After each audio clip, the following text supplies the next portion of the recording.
As more and more new cars are being built, many are going back to driving the cars that they drove in high school or cars that they wanted in high school that they couldn't get. With the help of the fall of the stock market in 1987, the muscle car era 1964 to 1973 have steadily increased in popularity. Chargers, GTOs, AMXs, Mustangs, Chevelle, Roadrunners, GTXs, and many more are beginning to become collectible and very pricey. It's getting harder and harder to find these cars for cheap nowadays. In fact, it's getting harder to find the cars. They are being locked up, kept off the streets where they shouldn't be.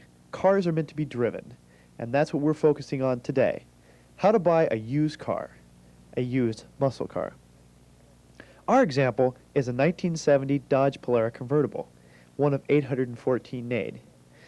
It is important to find out all information on production data by reading the VIN number and the build sheet, and by having a code book to decipher the codes. You can find out if this car came with what it came with. Our car came with a 383 automatic with an 8 3/4 rear end. That is stock. The first thing you want to look at in buying a used car, especially a used muscle car, is to look at the body. Is the general body in any good condition? That is the sheet metal all straight? Make sure to check for rusted body panels, especially in the trunk area. This convertible showed us a lot of rust in the trunk area. If you notice, this car has a bum fender. It is missing a grille, and it does have a slightly dented bumper. Now, it would be easy to find this, let's say, for a Mustang, to find these parts, but in this case, with the Polara, it is almost impossible to find fenders or anything. In fact, this owner had called out to Ohio and still has not found a fender for this car yet. Make sure you check and know about the car before you buy it to know the availability of all these body parts. After looking the body over, go ahead and take a look at what the instrument panel and the interior look like. Check for rips in the interior, check for the stock seats. These leather power seats were out of a 73 Chrysler Newport and are not stock. We check this by just checking with the old owner. Check to make sure that the top works correctly.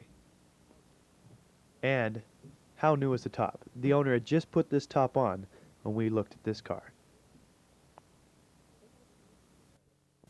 Take a look at the instrument panel. Make sure all the gauges are working correctly, and check your signals, all your lights. This way you know if you might have an electrical problem. Take a look at the engine. Does the motor run correctly? Is the transmission shifting correctly? Does it have the correct carburetor, intake manifold, and air cleaner? These are all important because you might not be able to find these anywhere else. And if you're real lucky, the owner has it stashed away in the garage, just like ours did. After assessing the body and the engine and the interior, it is time to go take it for a test drive. Try to drive it hard just to find out what its limits are at, if the owner will let you. Usually you can do it, but sometimes you can't. But it's very good to check this, because this way you can find out of any potential problems.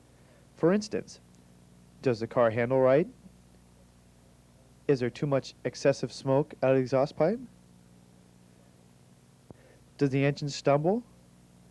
Is the engine very slow? Does it sound like it needs a rebuild? These are things you should consider when you're doing a test drive. And after finishing doing your test drive, then make the offer.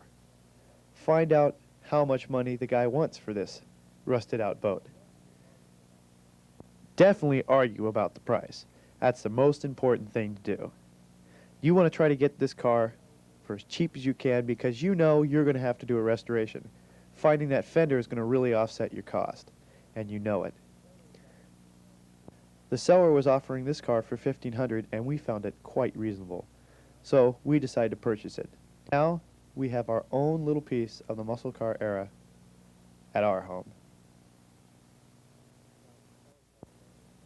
Now that the selling's out of the way, we can enjoy.